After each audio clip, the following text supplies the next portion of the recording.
Welcome to Untangling the Gospel. I'm Doug. Today we're going to talk about an uncomfortable subject. You know, we Christians, we're known for criticizing those Jews from a long time ago and even to this point today because they don't believe who Jesus was. We know who he was, the Son of God, the Son of Man, and yet they don't. They don't accept him. But really, aren't we doing about the same thing? I mean, God's appealing to us all the time. All the time. He's asking us to trust him so that we can be his friend. And we're not doing it. Not really.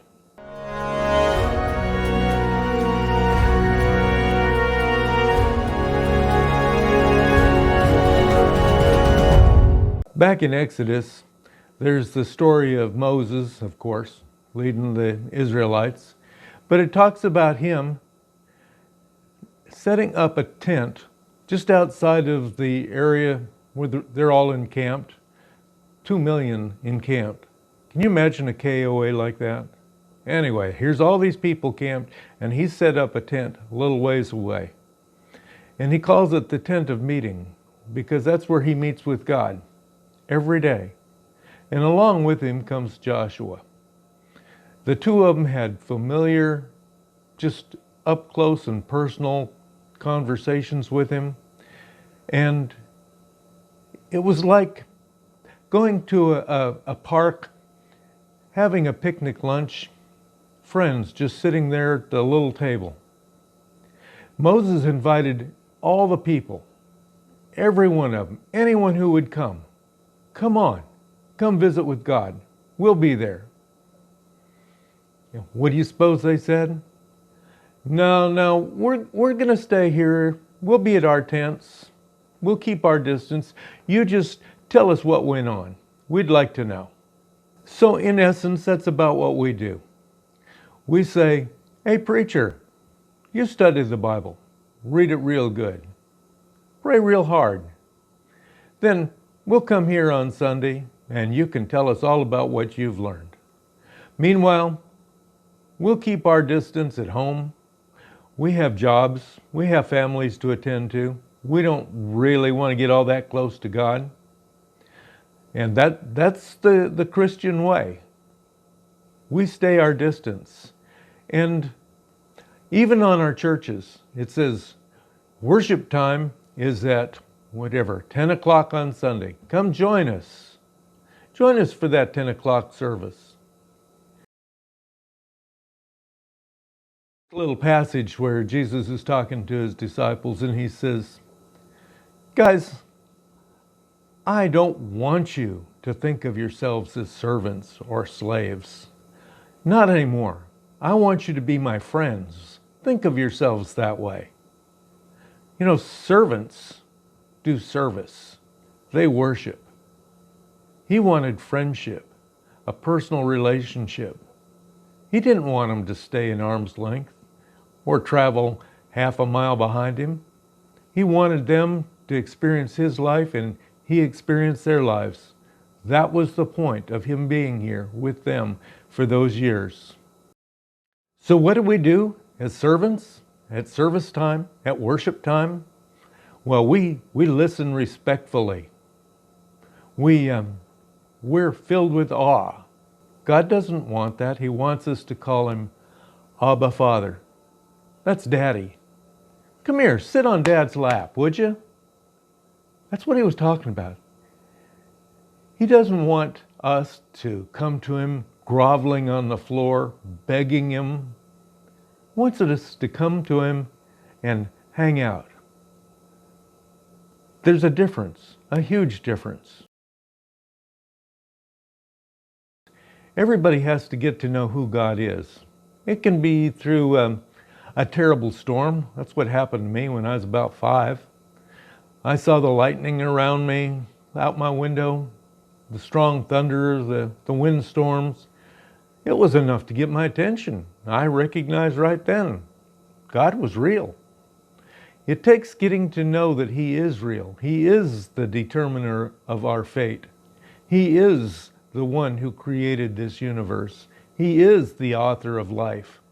We got to know that first. It's only after we know that we can come to him and talk to him on a personal basis.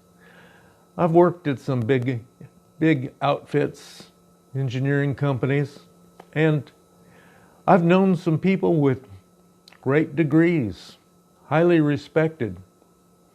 I can talk to them now. Before, I used to have to talk to them addressing them as doctor or whatever.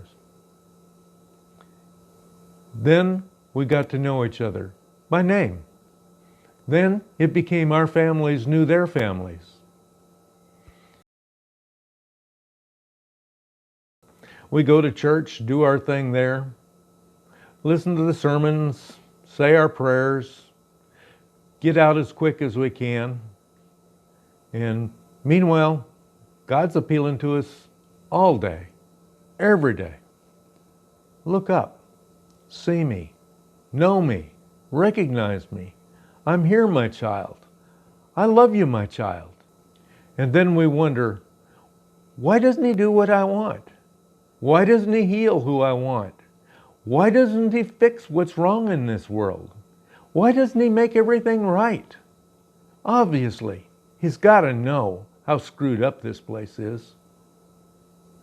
Isn't it time to quit saying, woe is me, oh, poor me, and start looking up and saying, I want to hear from you. I want to know you. And do it with your ears open, listening. It's what he's looking for. It's what he's wanting for. He is our dad. He's the one who loves us more than anybody else in this world. I mean, we got good friends, sure, a few. We've got parents. Well, at least we used to. We got kids, friends, whatever, but nobody compares to him. He doesn't worry about what we're going to talk to him about. We can whine and complain, but after we've done that for a while, you might try doing something different. Being quiet. Just being quiet. Let him converse. You converse. That means talking together, back and forth. He wants you to know him. Really, really know him. And that does take a lot of time conversing. If you want to whine and complain about where you are in your life, go ahead. Tell him all about it. If you want to bitch at him saying that he's not treating you fair, tell him. You're not going to insult him.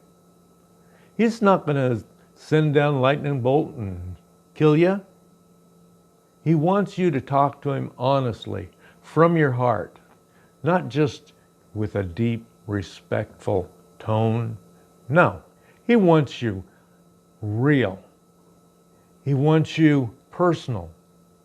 He wants you to talk to him. Well, how do you normally talk to a friend?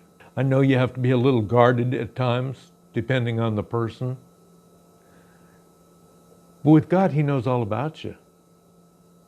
He's known you since you were in your mom's womb. He's just been waiting for you to talk.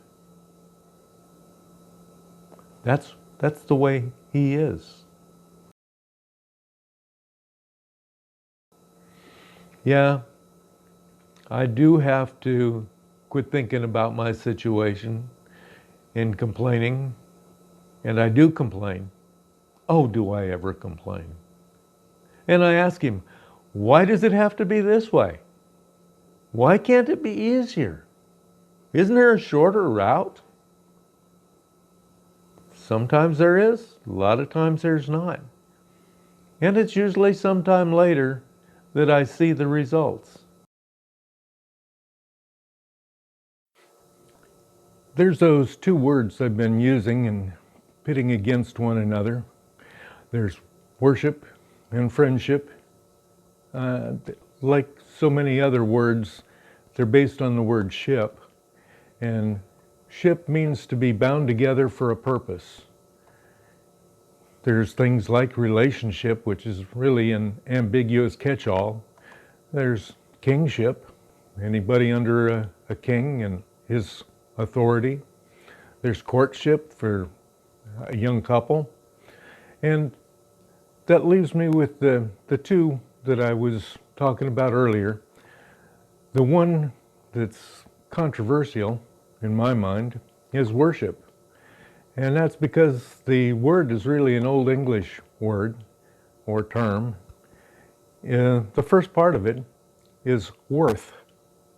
I know the TH gets dropped in our current language, but that word is describing a journey or a time together in which value is assessed. When we're talking about praise and worship in church, worship is used, that concept is used to let us think about how great God is and how insignificant or important we are. And certainly that word is important. It's the basis of much of our Christianity. But going through life, always thinking about the greatness of God can be important. It also has a tendency to make us look at ourselves as little, tiny, insignificant, pond scum. We're not that. In fact, that's what leads me to that second word, friendship. Again, bound together for a purpose. When Jesus was talking in John 15, he was really trying to break the disciples' attitude and thoughts about having been in a position of slaves or servants for so many years. That's what the people were in disseminating the information about God, the importance of Him being supreme over the earth. So when he was trying to get them away from their religious background into a new relationship with God, he said, I want you to think of me being the Son of God, the Son of Man, both joining us to Him. He says, think of me as your friend. I am your friend. Be my friend. And in that same little section, a few verses earlier, he says, there's no greater friend than the one who lays down his life.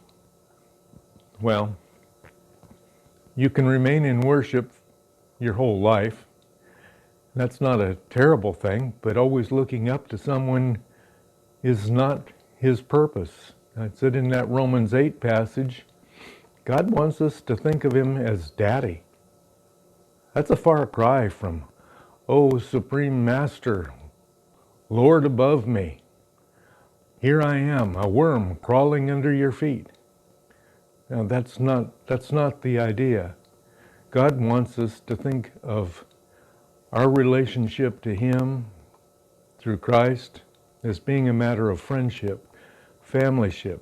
In that little section there, it says, in Romans, it says, we've been adopted as sons. We're related to Him closely. We're not the court jesters. We're not the servants scrubbing the floor.